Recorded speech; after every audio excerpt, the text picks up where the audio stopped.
नमस्कार दोस्तों, राधे राधे, जय श्री कृष्णा। दोस्तों, आप सभी का स्वागत है आपके अपने YouTube चैनल विभा शेरावत पर। दोस्तों, कमेंट बॉक्स में जय श्री राम अवश्य लिखें। कलयुग के बाद युग कैसा होगा, आइए जानते हैं। दोस्तों, यह तो आप सभी जानते हैं कि हिंदू धर्म ग्रंथों में काल यानी समय को 4 युगों में बांटा गया है। सतयुग, त्रेता युग, द्वापर युग और कलयुग। अभी हम लोग कलयुग में जी रहे हैं।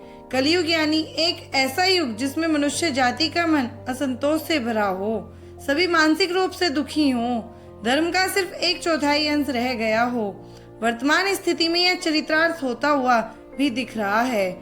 आज चारों ओर अहंकार, प्रतिशोध, लालच और आतंक ही दिखाई देता है। पुराणों में कलयुग को मनुष्यों के लिए श्राप के समान माना गया है। लेकिन दोस्तों, क्या आपने कभी सोचा है कि कलयुग कब शुरू हुआ या फिर इस श्रापित युग का अंत कब होगा और उसके बाद कौन सा युग आएगा? तो आइए जानते हैं दोस्तों, कलयुग के बाद युग कैसा होगा। युगों का परिवर्तन। धार्मिक ग्रंथों के अनुसार युगों के परिवर्तन का ये 22वां चक्र चल रहा है। गीता में भी इस बात का वर्णन किया गया है। गीता के अनुसार परिवर्तन ही इस सृष्टि का नियम है। जैसे आत्मा एक शरीर को छोड़कर दूसरा शरीर धारण करती है, दिन के बाद रात होती है, जैसे ऋतु भी अपने निश्चित समय के बाद परिवर्तित होती है, ठीक उसी तरह एक निर्धारित कालखंड के बाद इस सृष्टि में युग का परिवर्तन होना भी अटल सत्य है। विष्णु जी के अनुसार कलयुग ग्रंथों में कलयुग से जुड़ी एक कथा का वर्णन किया गया है, जिसके अनुसार एक दिन किसी ने भगवान विष्णु से पूछा कि प्रभु, अभी द्वापर युग चल रहा है और कालखंड के चक्र के अनुसार इसके बाद कलयुग आने वाला है, लेकिन मनुष्य उस नए युग को पहचानेंगे कैसे? तब विष्णु जी ने कहा, दुनिया में पाप बढ़ जाएगा, तब समझ लेना कलयुग की शुरुआत स्त्रियों के केशों से होगी। अभी जिन केशों को स्त्री का आभूषण माना जाता है, उन्हीं केशों को कलयुग की स्त्रियां कटवाना शुरू कर देंगी। उसके बाद सभी स्त्री पुरुष सुंदर दिखने के लिए अपने बालों को रंगना शुरू कर देंगे और फिर कलयुग में किसी के भी बाल लंबे या काले नहीं दिखाई देंगे। इसके बाद जिस दिन पुत्र पिता पर हाथ उठा देगा, उस दिन समझ लेना कि कलयुग शुरू हो चुका है। इतना ही नहीं, जब हर घर में गृह क्लेश होने लगेंगे, कोई आपस में मिलकर नहीं रहना चाहेगा, लोग अपने ही घर में अपनों को मारने लगेंगे, तो समझ लेना कि कलयुग अपने चरम सीमा पर पहुंच चुका है।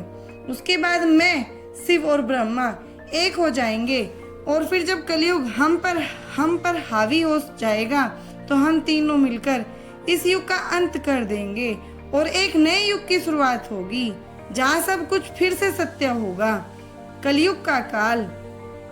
हिंदू धर्म ग्रंथों के अनुसार कलयुग का काल 4,32,000 साल लंबा है और अभी कलयुग का प्रथम चरण ही चल रहा है। ऐसा माना जाता है कि कलयुग का प्रारंभ 3102 ईसा पूर्व से हुआ था, जब 5 ग्रह मंगल, बुध, शुक्र, बृहस्पति और शनि मेष राशि पर 0 डिग्री पर हो गए थे। इसका अर्थ यह हुआ 5121 वर्ष बीत चुके हैं और 4,26,880 वर्ष अभी बाकी हैं। परंतु कलयुग का अंत कैसे होगा, इसका वर्णन हमें ब्रह्म पुराण में मिलता है। ब्रह्म पुराण के अनुसार कलयुग के अंत में मनुष्य की आयु महज 12 वर्ष रह जाएगी। इस दौरान लोगों में द्वेष और दुर्भावना बढ़ेगी। कलयुग की उम्र जैसे जैसे बढ़ती जाएगी, वैसे वैसे सभी नदियां सूखती जाएगी। बेईमानी और अन्याय से धन कमाने वाले लोगों में बढ़ोतरी होगी। धन के लोभ में मनुष्य किसी की हत्या करने में भी कोई संकोच नहीं करेंगे। मनुष्य पूजा पाठ, उपवास और सभी धार्मिक काम करने बंद कर देंगे। गाय दूध देना बंद कर देंगी। मानवता नष्ट हो जाएगी। लड़कियां बिल्कुल भी सुरक्षित नहीं रहेंगी। उनका अपने ही घर में शोषण होगा। उनका अपने ही घर के लोग व्यभिचार करेंगे। बाप बेटी, भाई बहन कोई रिश्ते नहीं रह जाएंगे। एक भाई दूसरे भाई का ही शत्रु हो जाएगा। शादी जैसा पवित्र रिश्ता अपवित्र हो जाएगा। किसी की भी शादीशुदा जिंदगी ठीक से नहीं चलेगी। पति पत्नी एक दूसरे से बेवफाई करेंगे। कलयुग में समाज हिंसक हो जाएगा। जो लोग बलवान होंगे उनका ही राज चलेगा और जब आतंक अपनी चरम सीमा में होगा, तो भगवान विष्णु कलयुगी अवतार लेंगे और पृथ्वी के समस्त अधर्मियों का नाश कर देंगे। शिव पुराण के अनुसार दोस्तों शिव पुराण में भी कलयुग के बारे में बताया गया है। शिव पुराण के अनुसार घोर कलयुग आने पर मनुष्य पुण्य कर्म छोड़ दुराचार में फंस जाएंगे, गलत कर्मों में फंस जाएंगे और सब के सब सत्य से मुंह फेर लेंगे, दूसरों की निंदा में तत्पर हो जाएंगे। दूसरों के धर्म को हड़प लेने की इच्छा मनुष्य के मन में घर कर जाएगी। प्राय स्त्रियों पर मनुष्य का मन आसक्त होने लगेगा और वह दूसरे प्राणियों की हिंसा करने लगेंगे। सभी अपने शरीर को ही आत्मा समझेंगे। यह एक ऐसा युग होगा जिसमें मनुष्य नास्तिक और पशु बुद्धि वाले होंगे। संतान अपने ही माता पिता से द्वेष रखेगी। ब्राह्मण वेद बेचकर जीविका चलाएंगे, धन का उपार्जन करने के लिए ही विद्या का अभ्यास करेंगे और मन में मोहित रहेंगे। अपनी जाति के कर्म छोड़ दूसरों को ठगेंगे। इसके अलावा क्षत्रिय भी स्वधर्म का त्याग कर देंगे। उनमें शौर्य का अभाव होगा। वे चोरी चकारी कर अपना पालन पोषण करेंगे। वे अपना कर्म छोड़कर उज्जवल वेशभूषा से विभूषित होकर व्यर्थ घूमेंगे। स्वयं को कुलीन मानकर चारों वर्णों के साथ वैवाहिक संबंध स्थापित करेंगे और सभी वर्णों को अपने संपर्क से भ्रष्ट कर देंगे। कलयुग की स्त्रियां प्राय सदाचार से भ्रष्ट और पति का अपमान करने वाली होगी।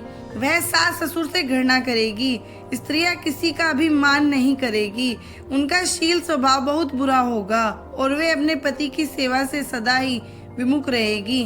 दोस्तों, आज शिव पुराण में वर्णित यह सारी बातें सच में वह घटी हुई दिखाई दे रही हैं, जबकि कलयुग ने अभी मात्र 5000 साल ही पूरे किए हैं और इसे समाप्त होने में अभी लाखों वर्ष बाकी हैं। तो जरा सोचिए, कलयुग जब अपनी चरम सीमा पर होगा तो उस समय क्या होगा। इसके अलावा भगवान श्री कृष्ण ने बताया है कि कलयुग का अंत कैसे होगा, जिसका वर्णन महाभारत में किया गया है। श्री कृष्ण के अनुसार कलयुग के अंत के समय बड़े भयंकर युद्ध होंगे। भारी वर्षा, प्रचंड आंधी और जोरों की गर्मी पड़ेगी। लोग खेती काट लेंगे, कपड़े चुरा लेंगे, पानी पीने का सामान और पेटियां भी चुरा ले जाएंगे। चोर अपने ही जैसे चोरों की संपत्ति चुराने लगेंगे। हत्यारों की भी हत्या होने लगेगी। चोरों से चोरों का नाश हो जाने के कारण जनता का कल्याण होगा। युगान काल में मनुष्यों की आयु अधिक से अधिक 12 वर्ष की होगी। लोग दुर्बल, क्रोध, लाभ और बुढ़ापे व शोक से ग्रस्त होंगे। उस समय लोगों में इंद्रियां क्षीण हो जाएंगी। युधिष्ठिर ने बताया कैसा होगा कलयुग। इसके बाद कृष्ण जी आगे कहते हैं, कलयुग में जब पाप अपने चरम पर पहुंच जाएगा और पृथ्वी लोक से धन समाप्त होने लगेगा, तब मैं कल की रूप में अवतरित होकर इस धरा को पापों से मुक्त करूंगा और उसके बाद जो नया युग आएगा सतयुग कहलाएगा। अर्थात सृष्टि युग परिवर्तन का 22वां चक्र पूरा करके 23वें चक्र में प्रवेश करेगी और फिर से नवयुग आरंभ होगा जो सतयुग के नाम से जाना जाएगा। कैसा होगा सतयुग? सतयुग की अवधि 17,28,000 वर्ष होगी। इस युग में मनुष्य की आयु 4000 से 10,000 वर्ष होगी। पृथ्वी पर फिर से धर्म का बोलबाला होगा। मनुष्य भौतिक सुख की जगह मानसिक सुख पर बल देगा। मनुष्यों में एक दूसरे के लिए नफरत की कोई जगह नहीं होगी। चारों ओर प्यार ही प्यार होगा।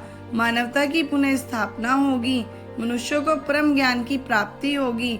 मनुष्य पूजा कर्मकांड में विश्वास करेंगे। सतयुग में मनुष्य अपने तपोबल से भगवान से बात कर सकेगा। सतयुग में लोगों को अपने शरीर पर पूर्ण नियंत्रण होगा। आत्मा का परमात्मा के मिलन से सभी सुख ही होंगे। अर्थात सतयुग को इस सृष्टि का स्वर्ण युग कहा जाएगा। लेकिन दोस्तों, सतयुग आने में अभी काफी लंबा समय है।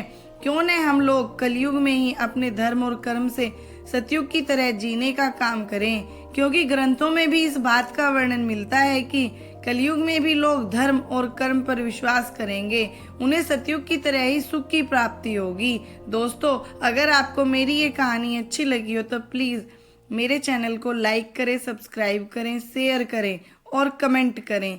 धन्यवाद दोस्तों।